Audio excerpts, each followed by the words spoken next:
वैशाख माह 2023 में होने वाला है संकष्टी चतुर्थी का प्रारंभ। पुराणों के अनुसार वैशाख माह के कृष्ण पक्ष की चतुर्थी को गणेश चतुर्थी मनाई जाती है। इस दिन विधि विधान से मोदक और दुर्वा से प्रथम पूजनीय भगवान गणेश जी की पूजा की जाती है। इस दिन चंद्रदेव को अर्घ देने का विशेष महत्व होता है। पुराणों के अनुसार इस दिन बिना चंद्र को अर्घ दिए भगवान गणपति की पूजा संपूर्ण नहीं मानी जाती। मित्रों, गणेश चतुर्थी की कथा को कष्टों से मुक्ति देने वाला बताया गया है। जीवन से केवल 5 मिनट निकालकर आप ये कथा अवश्य सुने। ब्रह्म पुराण में इस कथा का विस्तार से वर्णन किया गया है। लेकिन अगर आप नहीं जानते कि संकष्टी चतुर्थी पर भगवान गणेश जी की पूजा के साथ चंद्रदेव को अर्घ देने का विधान क्यों है और क्यों इसे संकट को हरने वाली चतुर्थी कहा जाता है, तो आज का वीडियो आपके लिए बेहद खास होने वाला है। धार्मिक मान्यता के अनुसार संकष्टी चतुर्थी के दिन ही गणेश जी का कटा सिर देवता चंद्र के मस्तक पर जा टिका था। इसलिए इस दिन चंद्रदेव की पूजा और अर्घ देने का विशेष विधान है। कहते हैं इस दिन जो कोई मनुष्य व्रत रखता है उसे संतान सुख के साथ निरोग जीवन प्राप्त होता है। शास्त्रों में इस व्रत को सभी व्रतों में श्रेष्ठ बताया गया है। माना जाता है कि इस व्रत का प्रारंभ सूर्योदय से चंद्रमा के उदय होने तक किया जाता है। शास्त्रों के अनुसार पूरे वर्ष में संकष्टी चतुर्थी के कुल 13 व्रत रखे जाते हैं और सभी का अपना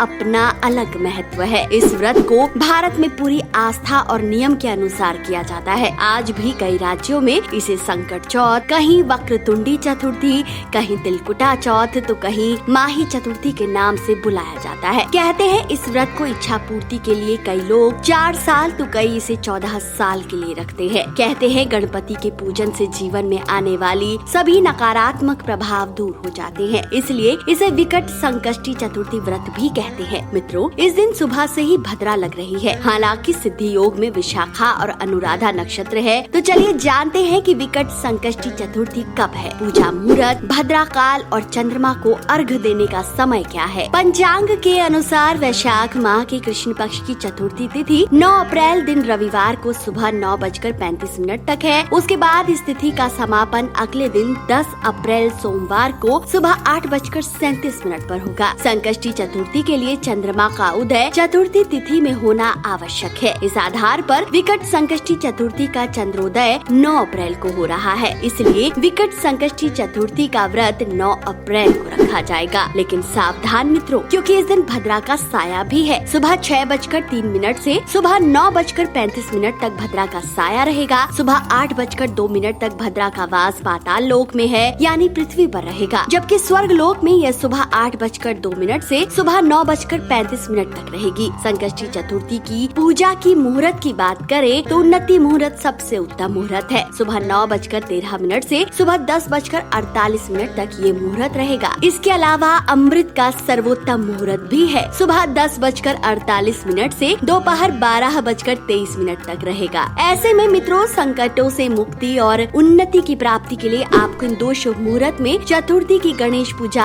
अवश्य करनी चाहिए। चलिए जाते जाते आपको संकष्टी चतुर्थी से जुड़ी बहुत प्रचलित कथा सुनाते हैं। पौराणिक कथा के अनुसार एक दिन माता पार्वती को आदिदेव महादेव के साथ चौपड़ खेलने का मन हुआ, लेकिन निर्णय लेने वाला कोई नहीं था। सो माता पार्वती ने इस समस्या के समाधान के लिए एक मिट्टी की मूर्ति बनाई और उसमें प्राण डाल दिए। लेकिन ये क्या, माता पार्वती के बार बार जीतने के बाद भी जीवित मूर्ति ने माता को खेल में कई बार गलत घोषित कर दिया, जिस पर माता ने क्रोधित होकर उसे अपंगता का श्राप दे डाला। बालक ने अपनी गलती की क्षमा हेतु माता से प्रार्थना की, लेकिन माता ने कहा कि अब दिए हुए श्राप को वापस लेना असंभव है, लेकिन एक उपाय है जिससे तुम इस श्राप से मुक्ति पा सकते हो। कथा के अनुसार माता पार्वती ने उस बालक को कहा कि अभी नाग कन्याएं आएंगी, तुम उनसे संकष्टी चतुर्थी की विधि जान लेना। बालक ने नाग कन्याओं के कहे अनुसार नियम पूर्वक सभी अनुष्ठानों का पालन किया, व्रत रखा और भगवान श्री गणेश को प्रसन्न किया। कहते हैं भगवान गणपति ने उसे श्राप से मुक्ति दे दी। श्राप से मुक्त होकर बालक ने भगवान गणपति से कहा कि मैं अपने पैरों से माता पिता के साथ भगवान शंकर के पास जाना चाहता हूँ। गणेश जी के आशीर्वाद से बालक शिवलोक पहुँचा, लेकिन वहाँ माता पार्वती नहीं थी। तब बालक ने कैलाश पहुँचने की कथा भगवान शिव को सुनाई। चौपड़ वाले दिन माता पार्वती शिव जी से विमुख हो गई थी, इसलिए माता को वापस लाने के लिए 21 दिन तक उन्होंने भी श्री गणेश जी का व्रत रखा। कहते हैं माता पार्वती की मन से आदिदेव महादेव के प्रति नाराजगी दूर हुई। वो वो कैलाश वापस आई। अब माता पार्वती के मन में पुत्र कार्तिकेय से मिलने की इच्छा हुई, सो उन्होंने भी भगवान शिव से संकष्टी चतुर्थी की पूजा की विधि जानी। संकष्टी चतुर्थी के व्रत के प्रभाव से कार्तिक तुरंत अपनी माता के समक्ष पहुँचे। मित्रों, संतान की इच्छा पूर्ति की कामना रखने वाले लोगों को संकष्टी चतुर्थी का व्रत अवश्य रखना चाहिए। तो दोस्तों, आपको आज का ये वीडियो कैसा लगा, अपनी राय कमेंट सेक्शन में जरूर बताएं। वीडियो अगर पसंद आया है तो इसे जितना हो सके शेयर कीजिए।